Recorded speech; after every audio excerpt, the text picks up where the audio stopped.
Pinutusan ko na sisimula na ang libreng sakay sa buong Pilipinas. At pwede po ninyong gamitin na muna yan para pangbawas ang gastos sa pang-araw-araw.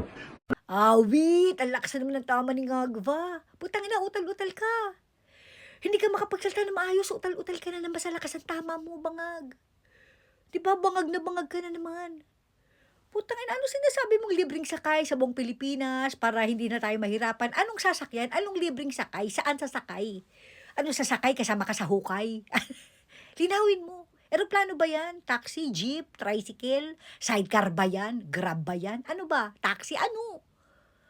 Putang ina, wala ba nag-a-advise yan kay Bangag? Di may pinagsasabi nito. At saka bago nyo isalang sa camera yan, pwede ba? Pagsalitain nyo muna na matino, pagpahingahin nyo muna para hindi utal-utal.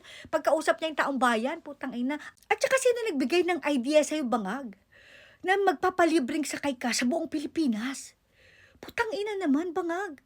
Hindi ko alam ngayon ako nakarinig ng ganyang programa.